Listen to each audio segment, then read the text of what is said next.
Salut tous amoureux du cinéma, nous allons... Putain, j'ai les yeux défoncés. Genre, je sens que mes paupières sont lourdes.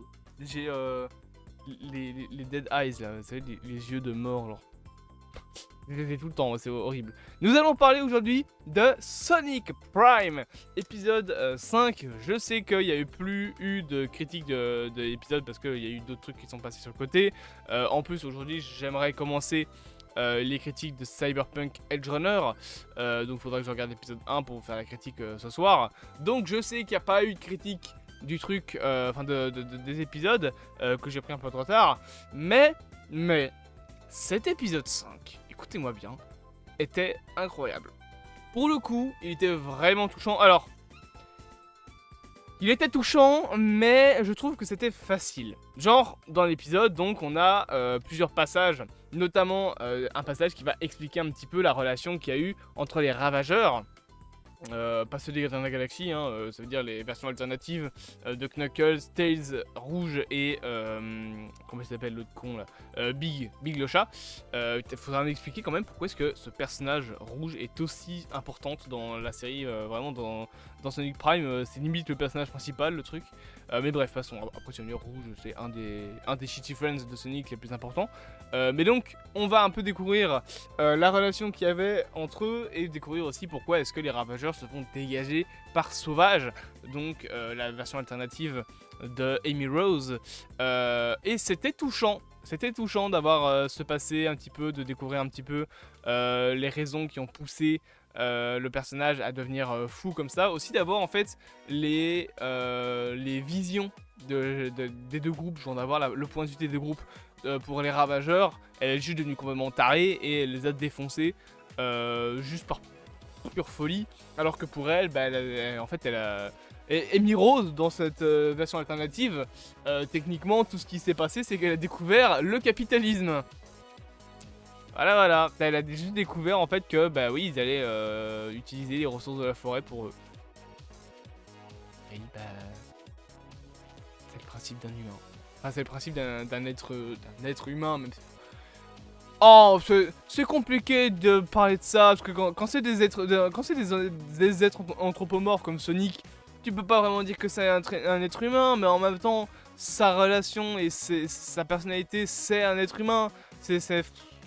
Bref, passons. Mais en gros, bah, elle découvre juste le fait que bah, les gens, quand tu leur donnes beaucoup, bah, ils vont prendre beaucoup. C'est un peu le côté instinct de se nourrir qui va passer au-dessus. Et ça l'a fait péter un câble. Elle-même dit qu'elle est devenue folle.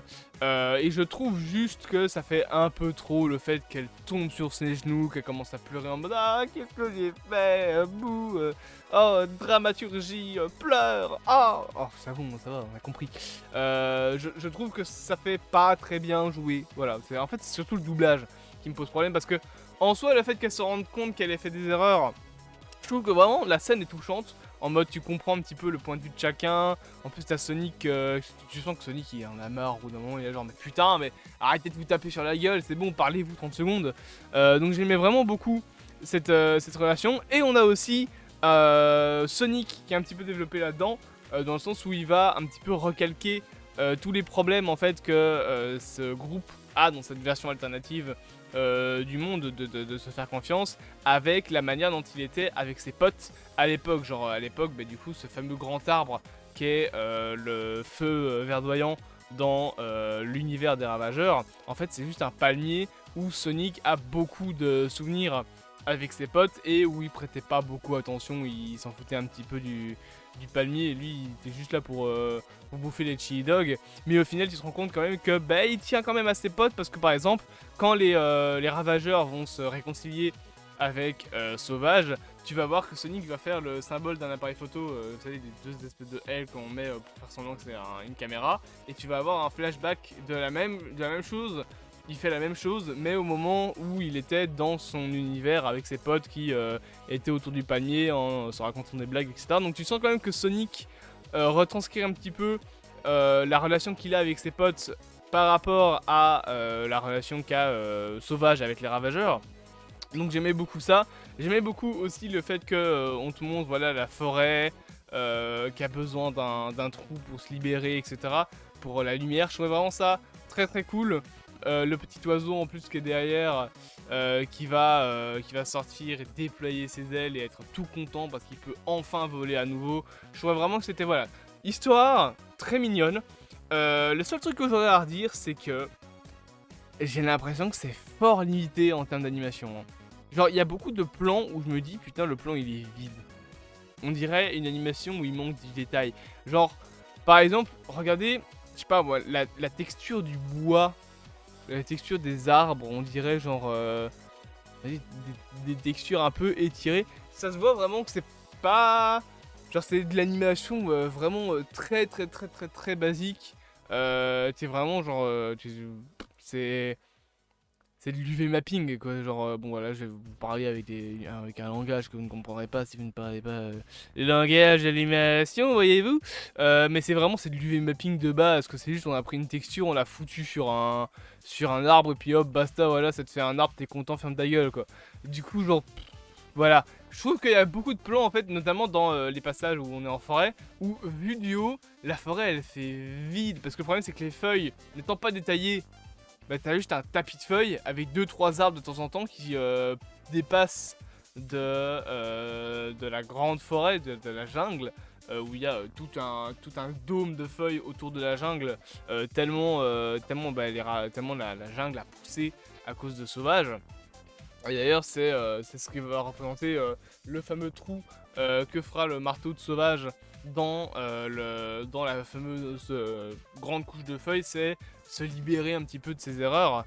Mais le problème c'est que ça fait un peu vide en termes de plan. Même quand tu regardes un peu genre les arbres en fond, genre ça se voit que c'est juste c'est de la texture pas très belle.